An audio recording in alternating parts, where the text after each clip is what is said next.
あの方は死んだんじゃないかなって思う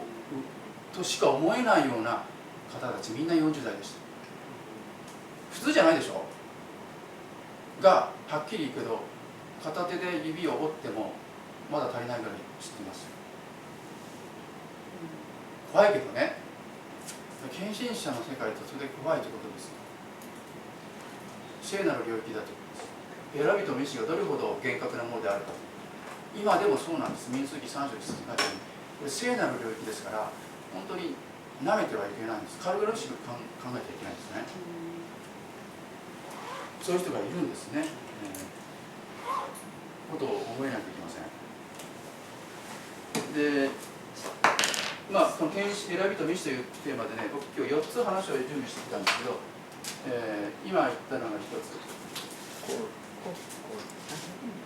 世襲制ではなくてキリストの選びが働くということが一番。2番目には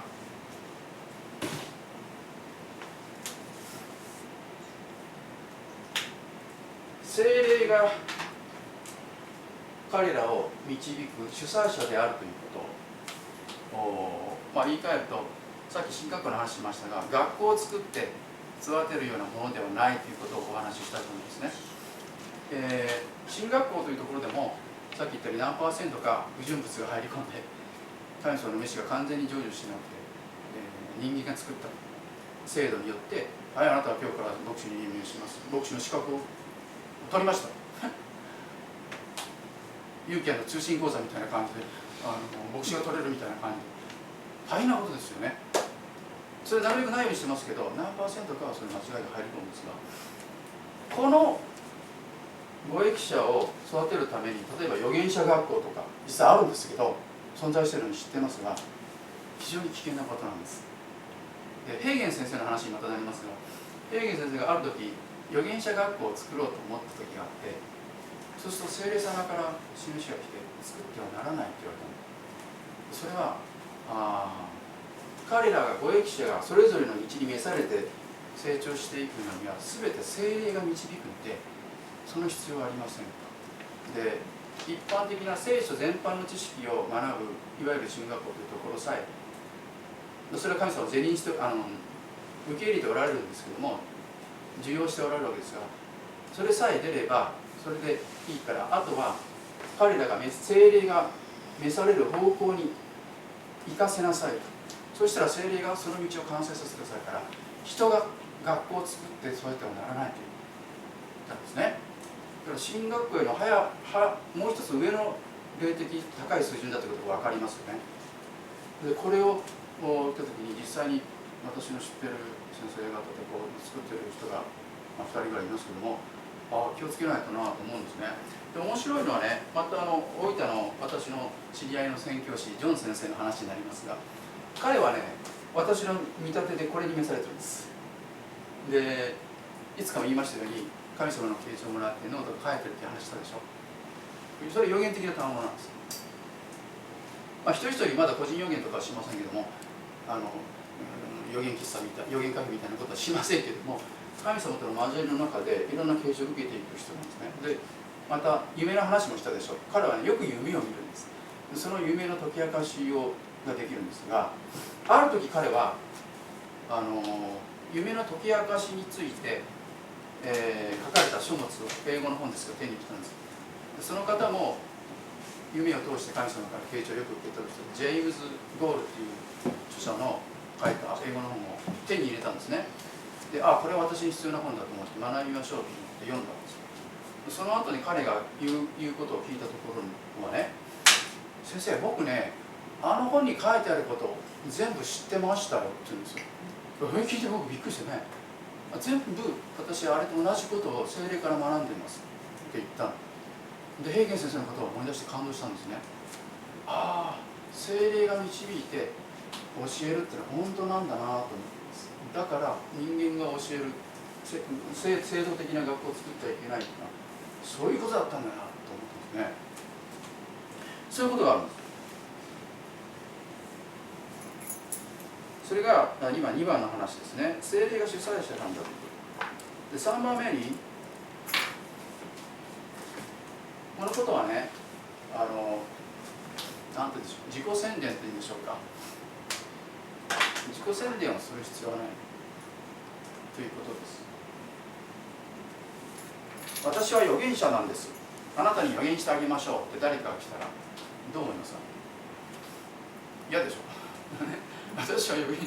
何も知らない人がね来て、あなたに預言してあげる、知りもしない人が自分で私は預言者です、私は使徒です、ね、私は教師です、だから私に教えさせなさい、自称する、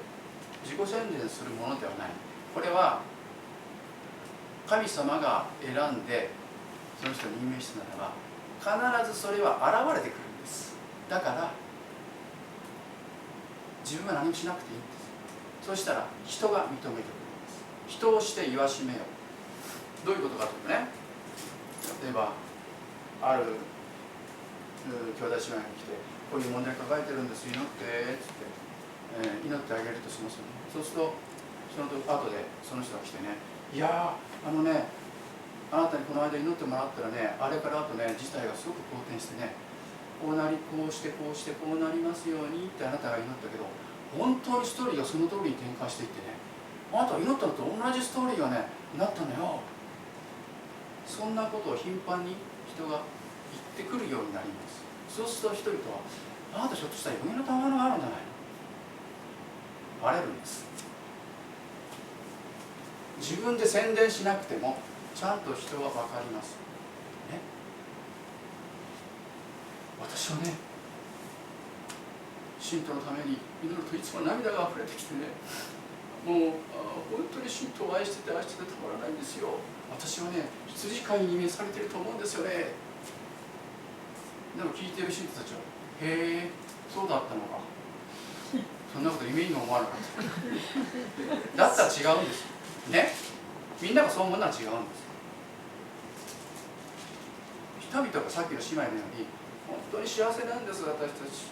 先生に僕がされて幸せなんですいう言葉が本当の言葉なんです。何にも言わなくても人が言うようになります。あの人はシェパードなんだね、自分で言いふらして歩く必要ないですね。大学の時にね、福岡大学だったわけですけども、5年間ね、その教会にいた時にね、本当に御言葉の上から聞いて苦しんだんです。みんな教会に真面目に通っても恵まれなくて、御言葉の聞きにすることがありますが、本当に聖霊ということで植え替えて、それでアメリカ人の宣教師の時僕やってたんですが、ある時、ついに先生のところに何人かの有志がいてね、先生今のままではどうしようもないですね、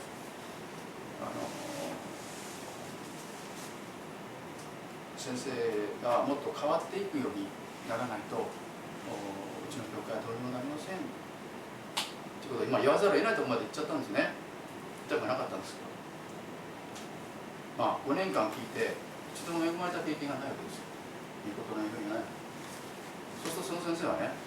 私にはね伝道の賜物がない、だからビリー・グラハムがメッセージしたり長ヤギ先生がメッセージした時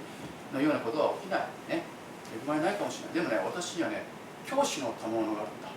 だからあなた方は私の話を聞いて益するところがあるはずだから、そういうことを積極的に発見して、そこで満足してくれればいいのであると、そうするべきなのだというようなことを言うわけですね。でそれを聞いて我々みんなびっくりして、へえそうだったんだってさっきみたいに思ったわけです。誰も周りの誰もそんなこと思っちゃいないんですよ。ご本人はそう思ってるんですね。なんてことだってことなんですよね。そういうことはね、本当にね、恥ずかしいことですよね。人をして褒めさせようです。人をして言わしめようです。自分で言うことじゃないんです。自分で決めることじゃない。神と人が決めるんですね。これは本当にね、そういうところがあるんですよね。私は預言者です、あなたに預言してあげましょうなんて近づいてくると本当警戒しないといけません。本当預言者によってはね、神様は今あなたにこう言っておられます。私に献金しなさいと言っておられます。本当そういう話あるんですよ。恐ろしいよね。後から聞いたんですかね。そですから自称預言者、自称使徒にも私出会ったことあるんですけど、ね、自称なんとかがいっぱいいる場合、本当に気をつけないね。まあ自分の話になってちょっと恐縮ですけど、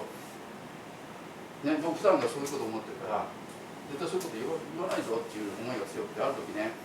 カナダの器でケビン・タブチっていう精霊の器がいます。その器が昔私が講職していた進学校に来て、講義を3日間ぐらい行った時に、先生が講義の中で突然この中に教師の賜物もしくは教師の職務を受けている人がいるはずですって言い出したんですね。それはなぜ言い出したか知らない。で彼はね、その時予言が下ってきたんですよ。でその人に予言しなさいっていう思いが来て、そう言ったんです。私はそういうことをわからないので、何人かの人が手を挙げたんです。はい。だけど先生は他にいるはずですって言うんですよ。で私はなんでそういうふうに言ってるのか知らないけど、パーセンテージでも調べるのかな、アンケートでも取ってるのかなと思って、それだったら別にあげる必要がないでしょうと思ってあげなかった。そうするとまあその予言を従ってるところを知らなかったんでね。それで先生がいるはずなんですが教室を見渡すけども誰もいないでシーンとしてるんです。それでしばらく待ってたんですけども、先生も諦めて、そうですか、分かりましたと言って諦めようとした。その時に一番前に座ってた進学校の代表者、責任者の夫人がくるっと後ろを振り返って私の方をキーッと睨んで「先生手あげませんよ」っていう目線を送ったんですよね。あんたがあげればいいのよせっかくの雰囲気がしらけてしまうし、神様は何かをしようとして霊が動き始めた時にそれを中断させるのは確かに悪いと思ったので、はいはい、分かりましたって言ってしぶしぶあげたんです。私のポリシーに反することだけどあげたんですね。そうすると先生が「Yes! He is!」ってすごく嬉しそうにね「彼だ!」そして「主はあなたに向かって今こう語っておられます」と言って、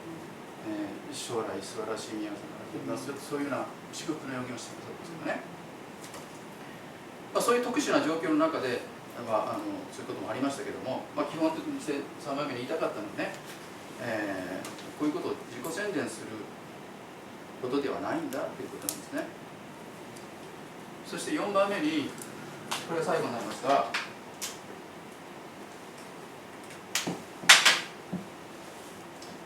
主が責任を取ってくださる。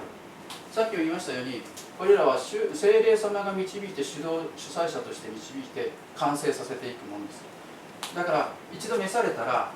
献身そのものは全部そうです。個人の救いもそうですが、全部神様が責任を取ってくださるんです。私たちの人生は全部神様が責任を取ってくださるんです。ですからこの選びと召し、献身者の選びと召しも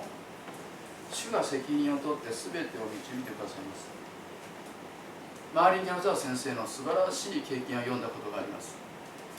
先生は今もちろんもう亡くなったんですね。あの人ね、一昨年から亡くなったんですけどね、去年か一昨年亡くなっちゃったんですけど、長い牧師としてのその生活を送られた方ですが、もともと彼は軍隊で、犯罪を犯して軍法会議にかけられて軍隊の規則を破ってね、いろいろ荒くれだったんですよ。で軍隊の規則を破って軍法会議にかけられて、軍隊の中の刑務所にいたことがあって、それは世の中の刑務所と同じ扱いで、前科者なのです。で彼は軍隊を出た後救われて、導きによって救われて、そしてさらに牧師にもなっていくわけですが、主が彼に語りかけて牧師になりなさい、献身しなさいという思いを与え始めた時に、彼は「主よ、それは無理です。私が所属しているメソジスト教会は前科者は牧師になれないんですよ。だから主よ、それは無理です。いくらあなたでも無理です、ね、だけども主の選びと召しというのはすごいんですよ。必ずご自身の責任においてご自身が決めたことを成就させるんです。どうしたらいいですか。神様に任せたらね、その方法論はもう私たちに関係ありません。神様がご自分の責任において物事を成就させるときに、方法論を我々は考える必要はありません。どんなに我々が不可能と思っても神様はご自分の方法を使います。姑息な方法は、じゃあメソシスト教団を脱会してもっと緩い教団を探して戸籍を移して、でそこで進学校に行ったらどうですか。姑息ですね。神様がご自分のプライドにかけて選びと召しが働くそのところにそんな姑息な人間的手段をお許しちゃダメです。神が何を使ったか、もう奇想天外なんです。神様のやり方っていつもそうですけど、ある日郵便が届きました。ホワイトハウスからです。びっくりですよね。なんで大統領の元から何の関係もないのに、大統領会ったこともないしね。そうするとね、中に書いてあるのね、あなたに大統領特赦が与えられました。特赦とか特別に許す。で、あなたの前科は全部消えましたから、そのつもりでっていう案内状がある。びっくり、ある日突然そんなものが来て、何これってことでね。で、彼は何も書いてないんですけど、私はこれを読んで推測することはつまりこういうことなんです。大統領というのは執務室についていろんなその各省から送られてくる報告書とか、そのいろんなセクションが動いた報告書とか積まれて、それに読んで反抗さなきゃいけないよ、いろいろね。で、多分ですけど、いちいち全部読んでたらもう時間がないので、パラパラっとめくって、はい、ポン、パラパラっとめくってポンってやってると思うんです。ちょっと失礼ですけどね。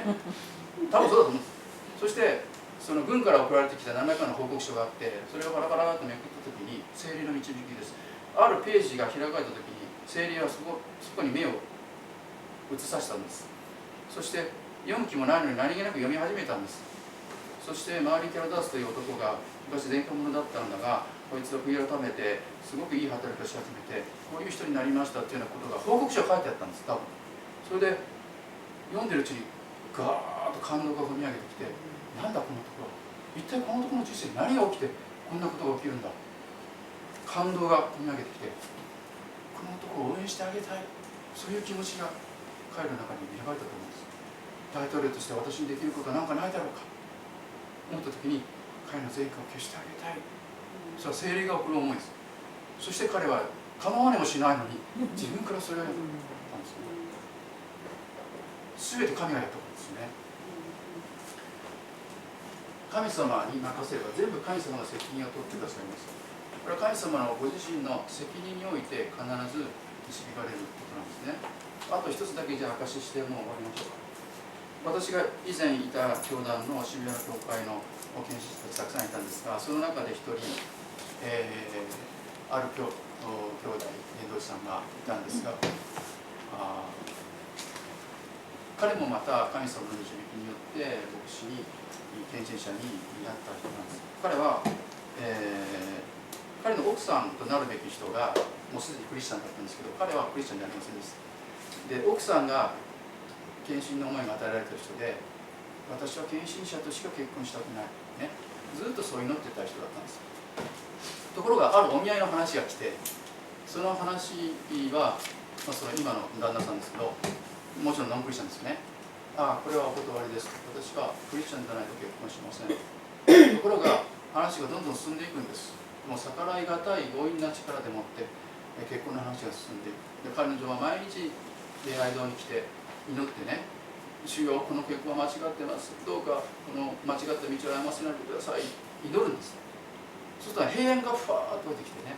大丈夫だよっていう感じでいくんです。で、平安をいただいて教会を一歩出るとものすごい不安になってまた泣き出しちゃうんですよね。で、礼拝堂で祈るとすごい平安が来て大丈夫だ、これをいつも繰り返したんです。で、結局親たちの力によって結婚させられることになって、結婚式当日を迎えてしまいました。で、結婚式終わって新婚旅行に行って、その泊まるホテルに着いても彼女はベッドの端隅っこに座ってずっと泣いてたんです。主よ、なんでこんなことになってるんですか。これは間違っています、間違っています。まだ祈ってくれる。旦那さんはそれ見ながら、この人は僕と結婚できたことがそんなに嬉しいんだなと思ってたんですけど、全く逆だったんですけども、そんな夫婦だった。で、彼としてはそのお見合いの時に、そのクリスチャンでなければなりません、あなたはキリスト教になることができますか、じゃあ言われた時に、と思ったというのは、彼はまたかと思った。彼は自分の生涯の中でなんか友達からキリストを伝道されたり、どこに行ってもね、なんかね、キリストってなんかこう伝道してくる人たちいてね、アメリカに1年留学したことがあったそうですけど、その時でもホームステイって言ったところに1年間ずっと朝から晩までイエス・キリストって聞かされて、もううんざりね、つくづく思ってたんです。一体この彼は関西人なんて大阪の人です。このキリスト派は一体どういう人やねんって、なんでわしを追いかけるやねんってね思ってたんだけど、なんでいつも追いかけてくるんだろう。そしたらここに来てまたキリストでしょ。なんなんやこの人はと思ってたのね。お断りやと思ってたの。そのぐらいキリストが嫌いな人だったんです。それで結婚したわけですけど、子供ができてね、3歳か5歳の時にね、その子供がね、交通事故で亡くなったんですよ。その時に彼は砕かれたんです。そして心の底から神様って叫んで求めるようになって、本当に真剣に神を求めるようになって、もうクリスチャンになっただけじゃなくて、そこを突破して牧師になるって言い出して、神様の父親になると思いが与えられてね、で献身なさる。今成田で牧会なさってますけどね、立派な牧会なさってますよね。そういう経歴を神様の選びと召しどこまでも追っかけてくるんですね。それに対して私たちがどこまで従事しなければいけないか。今日は選びと召しというものがどれほど聖なるものであり力強いものであるかということ、そして一人一人同じ選びと召しの力によって今ここにいるんですよ。ね、偶然じゃないんですよ。選びと召しの力によってここにいるんです。で、神様はこの5つの職務を賜物としてイエス様はキリストの体に送られた、分け与えたね、将軍自ら、凱旋将軍自ら一人に分け与えられた。でそれはなぜかというと、生徒たち一人一人が整えられて奉仕の働きができるようになり、神のキリストを知る信仰の一致と神を知る知識の一致、この知識というのは単に頭の知識じゃないです。神様のことを知る知識というのはそれは超越した知識なんですけども、啓示的なね知識ですが、そういう理解にみんなが到達してキリストの身長御丈にまで成熟するためであるとパウロは書いて、そこを終わってます。今日の13節終わってますね。このような職務を通してキリストの体は整えられるということを覚えてください。お祈りします。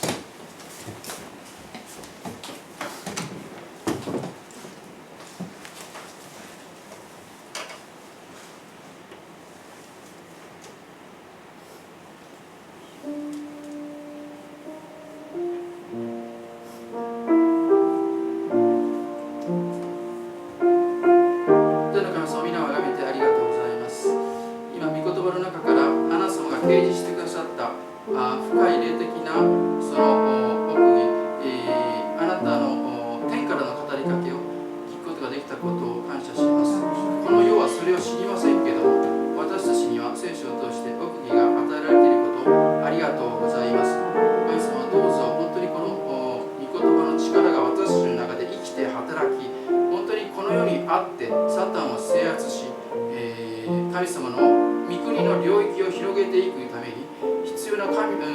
の剣として、御言葉の剣として私たちはこれを固く手に握って戦いを勝利していくことができるものとなるようにしてください。感謝します。一人一人今日与えられた聖霊の恵みを一人一人が持ち帰って自分たちの心の中、霊の中でもう一度確認し味わうことができるように導いてください。ありがとうございます。残された週も主が灯りてくださって、すべての祈りに耳を傾け、すべての主との交わりの時間が本当に